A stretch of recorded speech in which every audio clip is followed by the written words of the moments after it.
Drug overdose deaths soared to over 93,000 in 2020. That's a 30% increase over the previous year. That's tragic and alarming. But beyond the statistics are the stories of real people, people we love, our families, our friends, our neighbors, who share their stories of pain, grief, and loss and suffering through addiction, as well as the stories of those who work tirelessly to combat this devastating epidemic. I'm Mike Torville. Join me now for Healing Voices Project.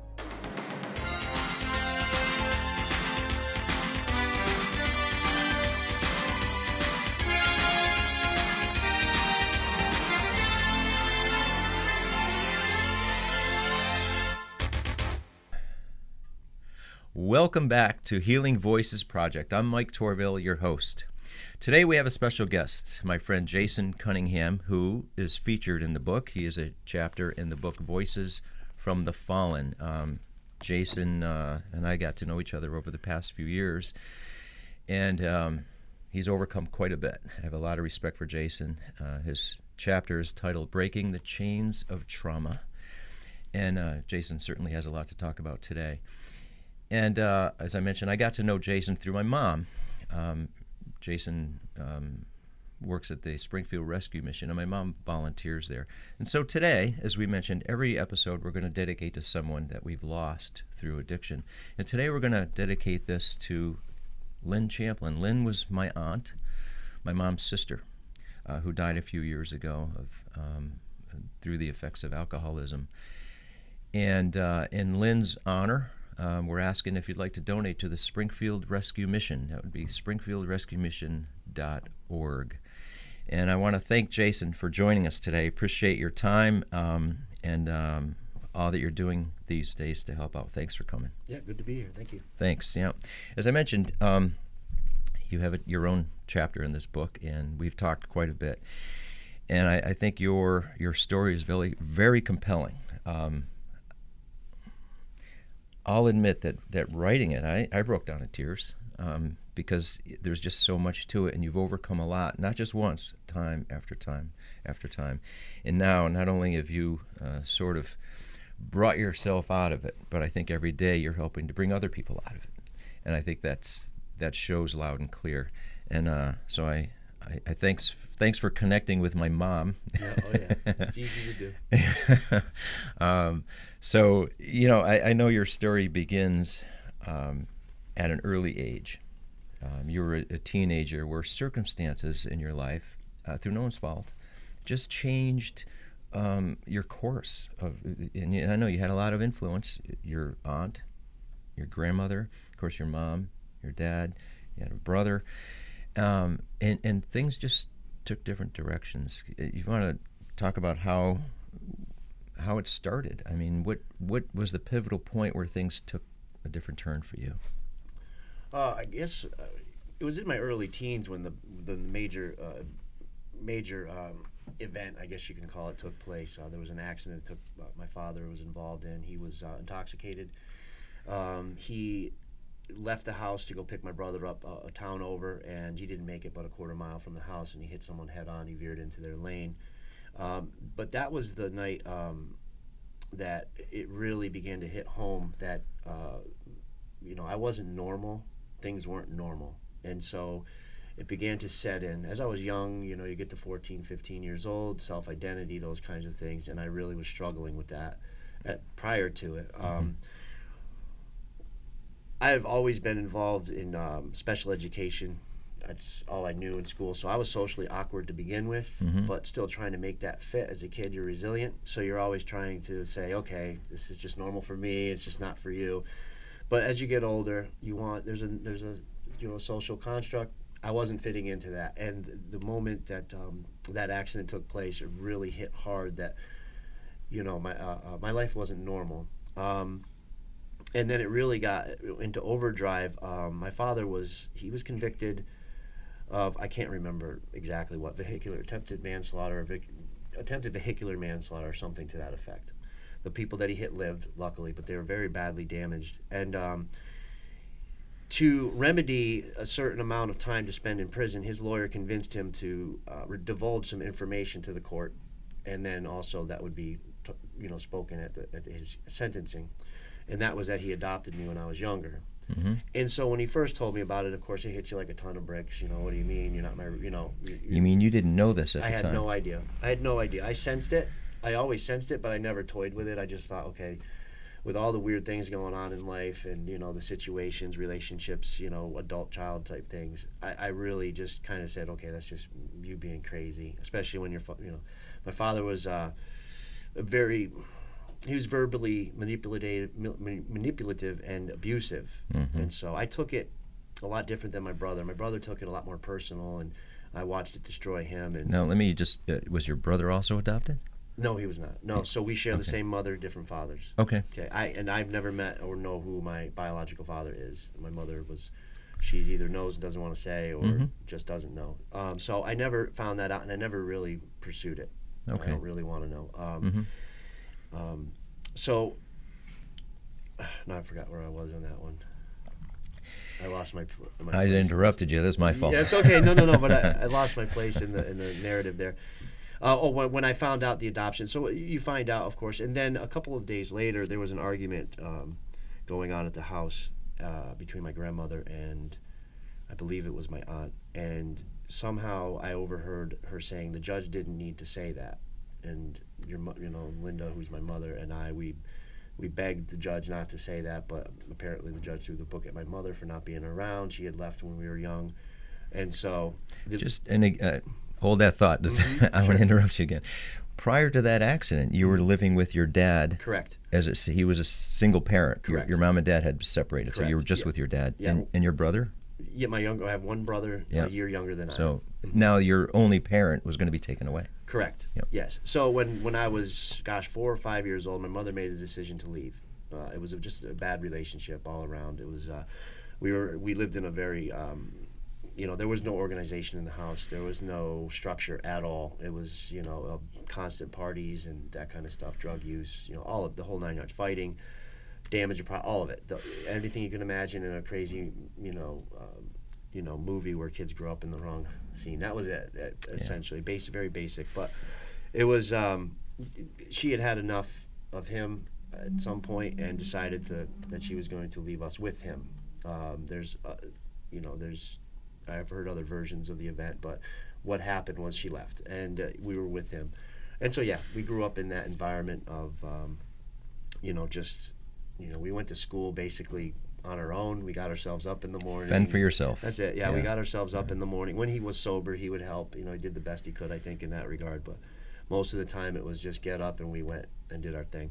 And so that was kind of the environment we grew up in. It was sex, drugs, and rock and roll. We got to watch what we wanted, listen to what we wanted. At 14. 14. Oh, before that, I was watching movies. All sorts of stuff earlier than that. And so there were some other things I won't get into here, but that were going on that were normal for us, that were abnormal in the education system. Right.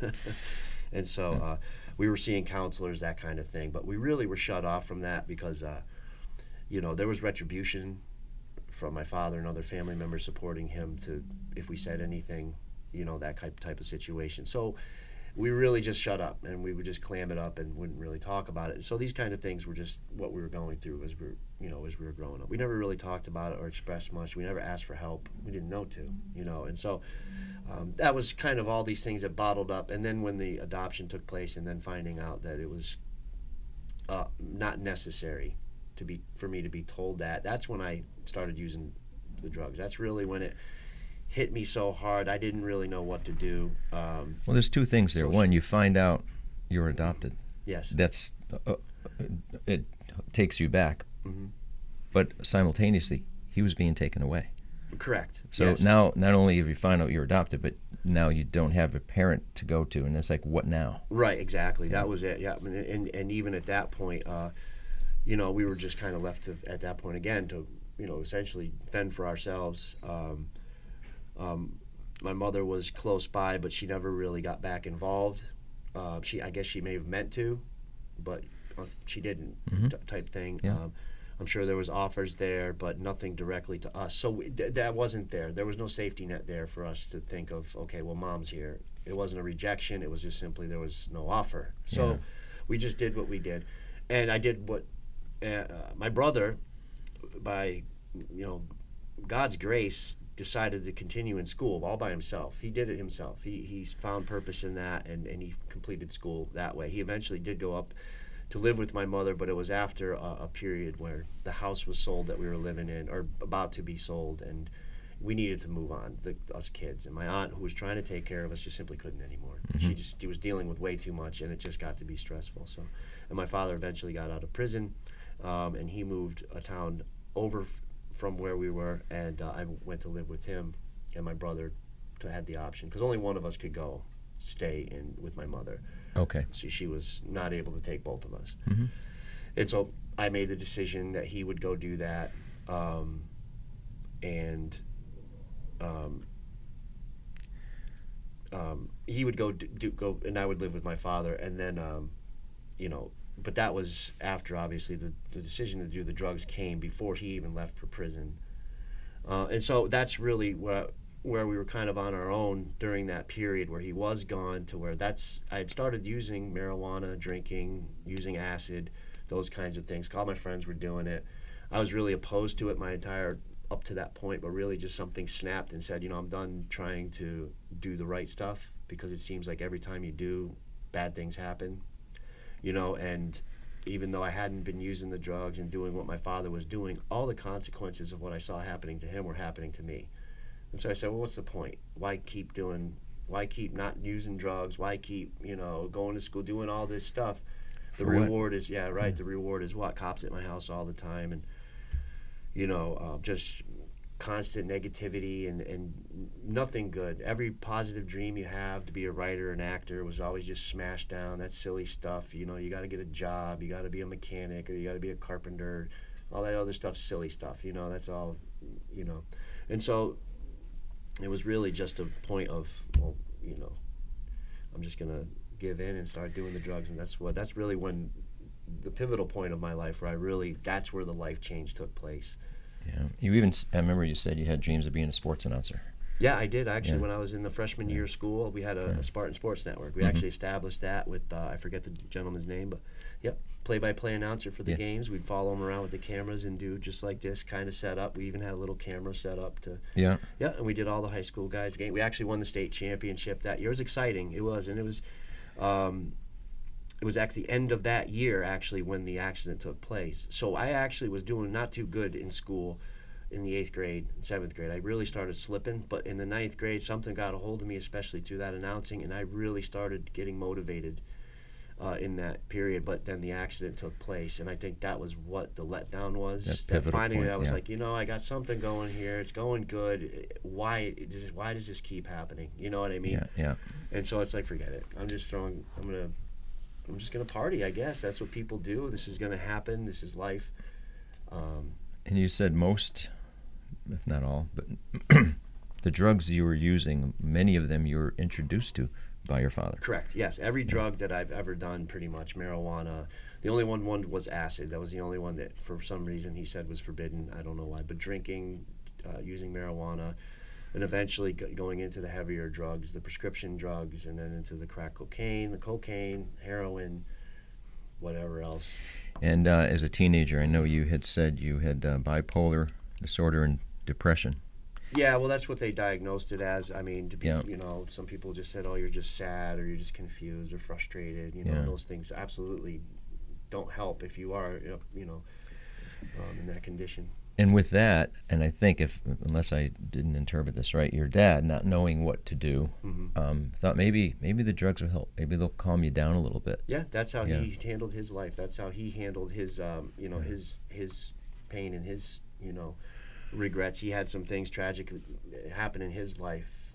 Unfortunately, he found a family member dead from suicide when he was very young, and that he always talked about it, and I could tell it was something that just deeply troubled him, finding that person that way. I've never met the person, but you could always tell by the way he'd talk about it that it was something that deeply affected him, and so that was how he took care of that problem. And again, he wasn't trained in how to deal with any bipolar or depression or any of those symptoms No. that you had. And I think you had mentioned that even when it led to heroin, where it would, lack of a better word, relax you. Yeah. And because it was the way he dealt with it, so he thought maybe this will help. So in a weird way, he thought he was doing you a favor. He did. He thought he was helping me out. He thought he was doing the right thing. Unfortunately, in his same circumstances with himself, you begin to, I don't know what happened in his childhood, but something to the effect of where he was rejecting authority in his life. And so, the way other people handled things wasn't good or adequate. And I don't know if someone shaded him there, but he never was big on the doctors and that kind of stuff. My mother struggles with bipolar, and I think that had something to do in me from going to doctors, was the fact that he saw maybe something in her. And obviously after a divorce and there's a rejection of someone's character, and that's part of it, and obviously there's me, her son. Don't go doing that yourself. Here's a different way. That could have been another thing too. He didn't want to see me go to all these shrinks because it didn't help. He ended up getting his heart broken through her trying to go to. I don't mean to use the word shrinks in a negative way, but that's the way It's the way it was discussed. That's the way he talked about it. And so that could have been a possibility too. But every drug was pretty much through him.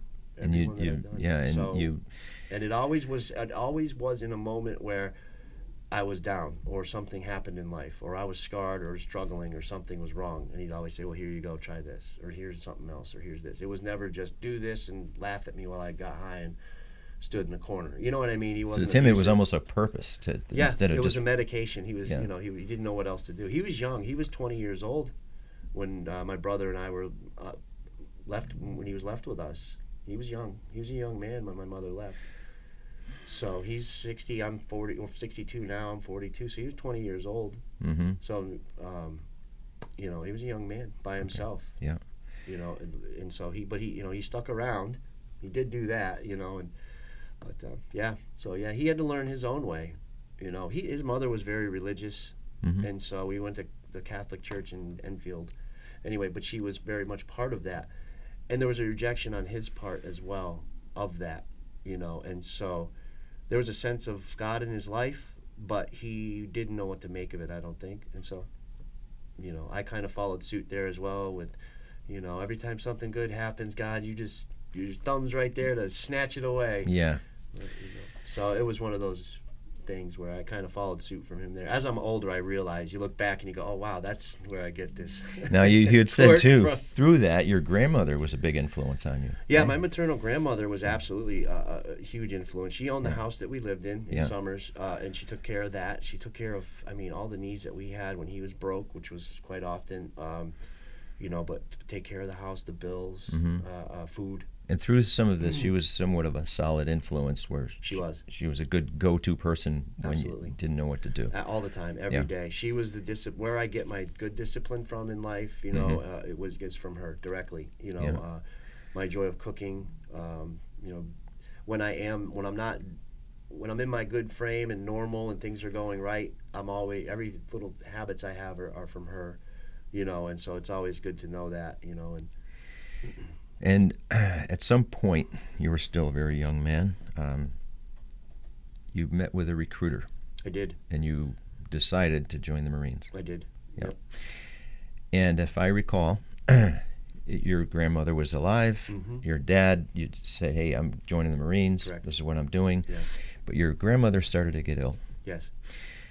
And you knew that, her time was coming close, but you needed to make this commitment to the Marines. Right. And so I know you described the events there when you first went, and you said to your dad, listen, if anything happens to Grandma, don't tell me. Let me finish my time in the Marines. Right. You had just arrived. Yes. Then what happened when you arrived in the Marines? So you were at boot camp, right? Yeah. I was down in, I think it was Beaufort, South Carolina. But anyway, right, when I got off the plane, you get ushered politely to a phone, Yeah. and then you're told to call somebody back home to let them know that you're safely arrived and you're there. And so that's what I did. I actually called my mother first, Yeah. and she didn't answer. And I said, oh, I know who's going to answer, my father. So I called, and it was almost like as he said it, I knew he was going to say it type thing. And so, but he confirmed it right then and there. And it was like the bottom dropping out of a bucket. He confirmed that your grandmother had passed away. Yes, the night that I left, yep. That I got on the plane. Day one. Right at the get-go, right out of the gate. I don't know what his deal was. He lived through a bad time, I guess, with Vietnam, and he saw that, and maybe that's something that he just didn't want me to go through. He was really nervous about me going. You could see there was trepidation there, that he was kind of like, I don't want you going type thing, and I don't know if maybe he just threw a stunt at the last minute. I don't really know, but that's what he did. You joined the Marines, you thinking this could help turn your life around? Absolutely, it would have 100%. And a matter of fact, what I was gonna, that decision when I was down there to go, I can't explain. One of the things that my recruiter said to me, I had literally tried to just stop everything, the cocaine abuse, the pills, everything that I was doing. My life was a train wreck. Mm-hmm. I was living with my aunt in her basement, job to job, really going nowhere. But my grandmother was still suffering. She had been for a long time, and I knew time was running short.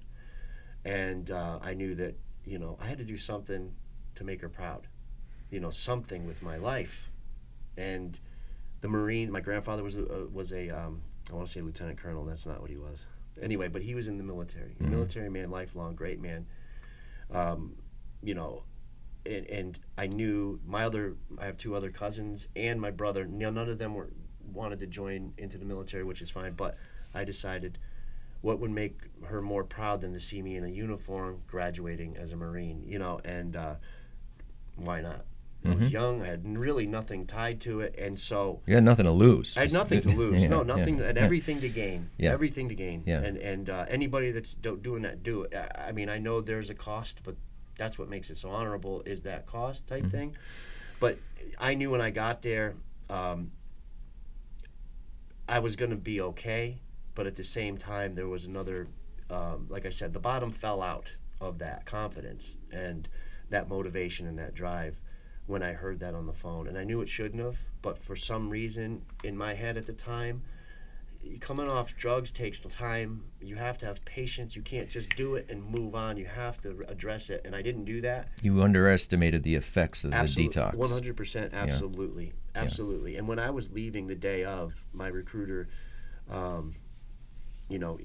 had, not the day of, but prior to, he had said something to me that I remember in retrospect, but at the time I just dismissed. But as we were going down there, he said, I said, well, we were talking about everything. A couple of the other recruits were in the office, and, I'm nervous about this, I'm nervous about that. And he said, Cunningham, what are you worried about? I said, I'm good to go. He goes, I can tell, and that concerns me.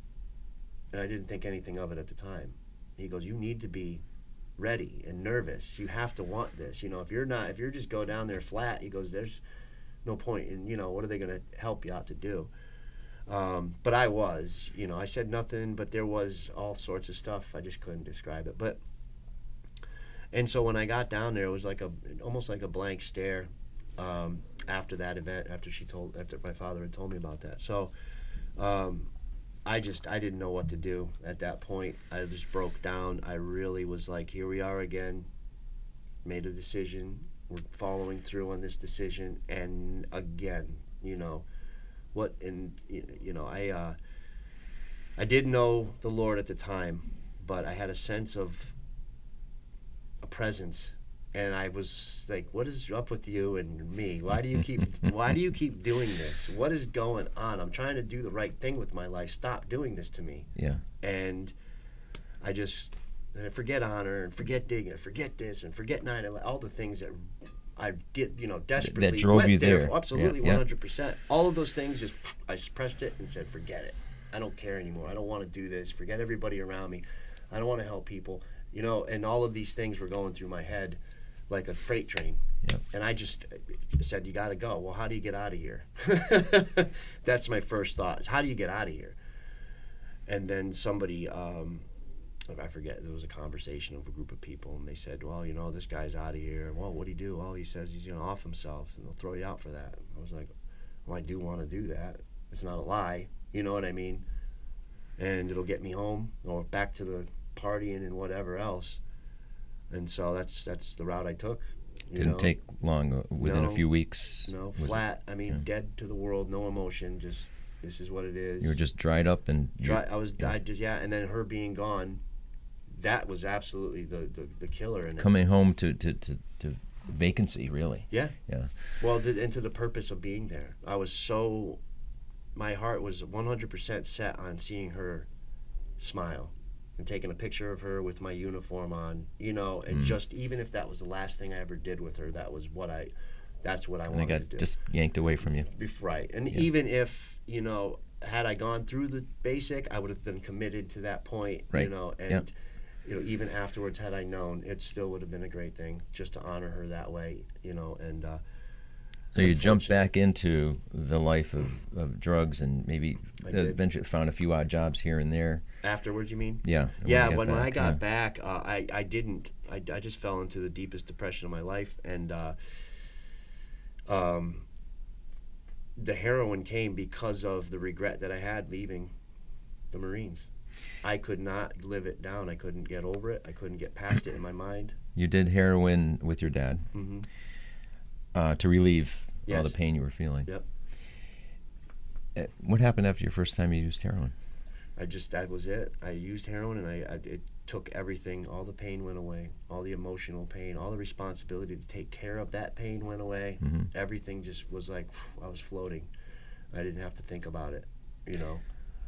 Until the next time. Until the next day. time. Yeah, I could actually take a breath, you know, and take a breath, you know, and all the anxiety and the regret and everything. From all the just bad decisions, you know, and things that I could have done that didn't, and absolutely, even with, you know, the cocaine from the get-go, that was another thing that was, you know, liven you up a little bit, and then you talk and I wouldn't be socially awkward. I could walk up to people and talk to them and be normal, normal. Right. So each one had something that I was repressing and not doing, but was, you know, really, really killing me. And then the heroin, just the regret from leaving the military was so bad. It took a year before I could sleep without thinking about it and how horrible I felt for doing it, you know. And then the heroin, I took that and said, oh, I found my savior. I don't have to worry about that anymore. But unfortunately, it wasn't your savior. It was not at all. No. It just sort of like worse. The devil in disguise here, right? It got worse from there. The moment that I didn't have it was very bad, painful. Now from there, I know there was a time when you said, all right, I can't take this. You met someone, you moved to Kansas City for a little while, and that you got married and things didn't go well. You ended up moving back. Yeah. Right? And then back into that old lifestyle once again. Yep. Right? Mm-hmm. So here you were saying, okay, another fresh start. Right. Pulled away. The rug got pulled out from under you that time again. So you're thinking, right, everything I do here is not working out. And there was a point, and I know we begin your chapter, and you said even with this, with the Marines, and they said the way you can get out is to just say the way you put it is off yourself. And if you had thoughts of suicide, they became more prominent, right? Because you're saying, all right, I give up. Right, yeah. And I know we begin your chapter with, not just once, but there was a series of times when you said, this is it, I can't take it anymore. Mm-hmm. That's the depths when you say, I'm going to do this. Mm-hmm. And you had full intentions of doing it. Right. And somehow miraculously you didn't consummate the deal. Right. Obviously. Yeah. Right. But you were, I hear is of doing that. Yeah. So as you came out of that, and I know one of the things that stuck with me too, because you had a note in your jacket. Mm-hmm. Yeah. After a series of all these troublesome events, you had a note in your jacket and lyrics to a song by Megadeth. Megadeth, yeah. You know the song? Yes. A to the Moon. A to the Moon. And those lyrics really, and I read them and I said, my goodness, that is, it hits right to the heart when I see those lyrics. And what inspired me is and they're included in your chapter too, because I think it's important to know how it reflected what you thought. Right. But what gets to me, and what I always like, the last 3 words, and I'm going to jump ahead a little bit, but the last 3 words of your chapter is, I am free, because you freed yourself from all those chains, all that trauma, all those setbacks. Right. But it didn't just happen because you woke up one day and decided to. There was a few other series of events where you found the Springfield Rescue Mission, found Christianity, and a few other events. And you talk about what moved you to make that change and break free from that lifestyle. What moves you to make what events moved you to finally break free after those series of events? There was something that you came back, and I know you stayed with your mom a little bit. Yeah. Yeah. I think you said there was one night in her basement you were sleeping and woke up. And you said you just felt a presence. Yeah. Yeah. Yeah. Yeah. So that was the moment that I came to know the Lord. I came to start going to church, and it was a moment where there was a freedom that I can't explain, but I knew it was there, and it was just like I said, a presence at the time when I came to understood that it was God's presence. I finally turned to that thing that I kept noticing, but I didn't know quite what it was or why it was happening. It was sort of buried there a little way. Yeah, it was just there the whole time, but I didn't quite know what it was, and then finally it was revealed. He was revealed, and then that was when I made the decision. That's when everything changed. That's another point in my life where I know everything changed. Yes, I fell back into another addiction after that point, but things were always different. It was never the same. There was always a life there still. There was always that purpose. There was always that this isn't the end. Don't give up. Keep going forward. I'm here with you, So it was a good moment, even though I like all the other things you mentioned. Going back, I ended up at the mission in 2006 the first time, and that's when I really realized that ministry can be life. I used to believe that you go by and see a church, it's a guy in a black robe, he sits there and looks out the window for people, and then Sunday comes out and goes back in, kind of like Gargamel or something. But that was it. I had no idea. When I went to the mission, it was full-time ministry. It was people coming and going, people giving of themselves, like your mother coming and giving of her time to help and to aid people, just to be there, just to be a presence, and then people donating, even little to big, it doesn't matter. Not asking for anything in return, just for the best wishes, and knowing the people as you look around at myself, knowing myself first and foremost. Wow, you're giving money to help someone like me. You're giving food to help someone like me. You're giving clothing to help someone like myself and all these people around. That was a foreign thought to you, right? Very strange. Like, wait, do you know what I am? Do you know what I've done? Do you know who I am? And then to hear their stories of, well, my brother, or I've lost my brother, or he's here, or he was here. All that dynamic of stories, of testimony, of they whatever it was. And I know that God is doing something here and helping people. And so that was my beginning to develop, seeing that Christ was in the works. And you wanted to get into the ministry yourself. At about 6 months into the year program, I did. I decided that I'd like to get into ministry. I made some prayers to the Lord to say, hey, confirm this for me. And an interesting story was right after I'd made a conscious decision to make the prayer, I had a friend go to see a friend at a hospital. He was an older gentleman, this friend that we were going to see. Anyway, the decision was to go whether or not to go to this Bible Institute. And when I met this gentleman, there was 2 women sitting at the foot of his bed, and one was his daughter and the other one was her friend. But anyway, when I introduced myself, we talked a little bit. What are you doing? Where are you going? And I told her my intention, and she stopped. And I told her about the BI, the Bible Institute. And she just stopped, and she went and got a piece of paper, and she wrote down a name, and she handed it to me. And she said, that's my sister. Her name is Wendy Williamson. She is the head of international students at the Word of Life Bible Institute. Now, mind you, I'd never heard of the BI.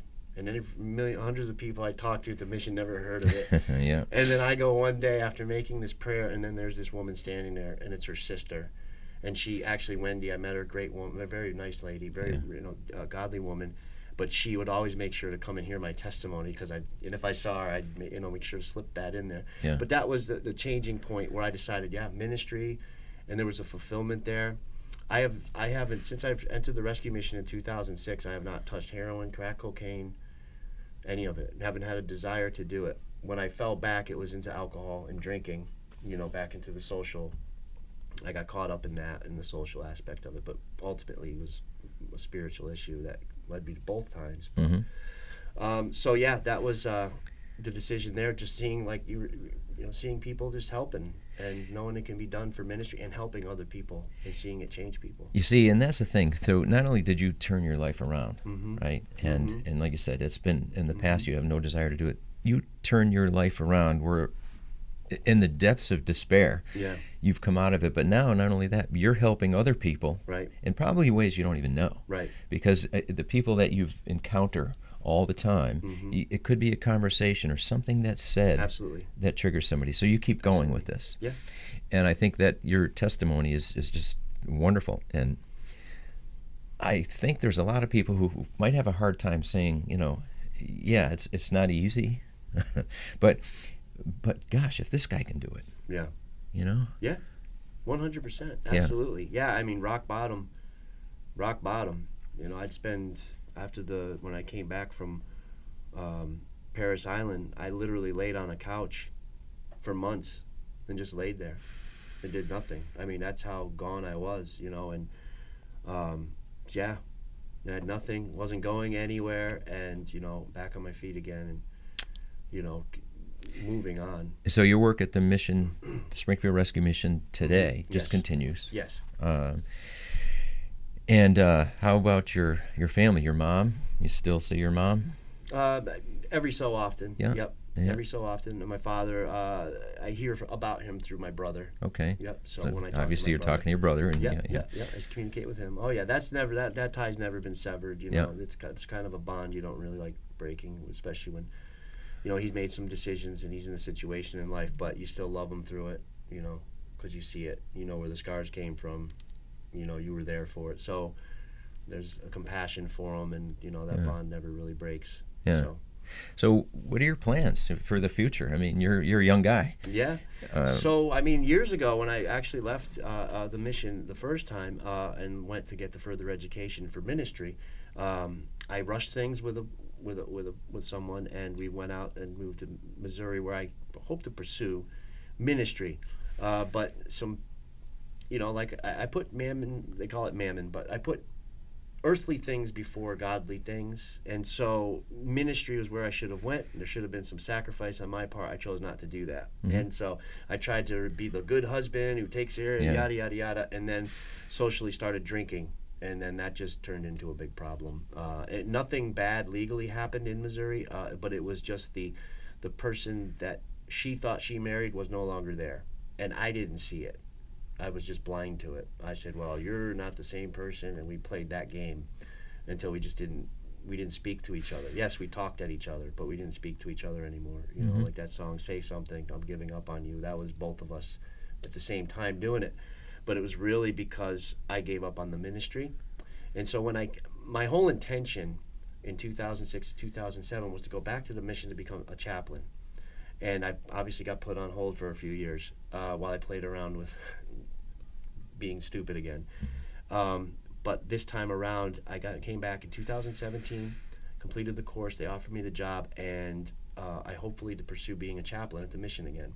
So in a roundabout way, things worked out to where I'm back in Springfield at the mission to help people, and I have a great opportunity there, working with the guys, even just one-on-one, just in their life, and doing a chapel service and doing the prayer. We have a Wednesday prayer meeting. I get to do that with them, and it's just awesome to be able to help introduce them to Christ, because that's where I was free, and the whole time we say breaking the chains, but if you just have chains on you, you're already free. You just have to, understand that and embrace it. And that's what I had to do, was embrace the fact that there's no circumstances putting you in this.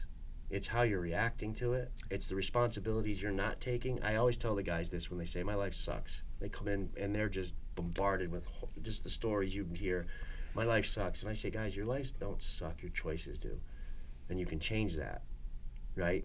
And, the way I do that, obviously, is through the scriptures and through the Lord and through prayer, and to help them understand that you're free in Christ. It's free. It's not always going to be fun. It's not going to be the ride of a lifetime, but you're going to have joy always. You're always going to know you're doing the right thing, and you're going to be confident in that, and that's your reward in life, is just people liking you, and you're, without having the drugs, without having to be a certain way, without having to, those desires that ruin you and make your character bad, so you have to keep, going to that thing instead of just embracing who you are.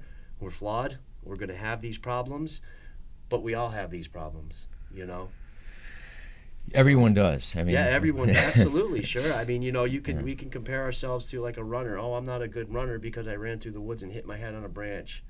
Okay, those great runners that have smacked right into signs and they get back up and they run again. They keep going. If you talk to a professional runner, a guy like Lance Armstrong, he'll tell you about wiping out, I'm sure, 100 times in the accidents he's had. Right. Like his leg flew off or something. Right. Sorry. Yeah. But anyways, you start to realize that we all have flaws, and it's okay. Just to keep going. Yeah, we're keep gonna mess up. Yeah. We're gonna get boo-boos.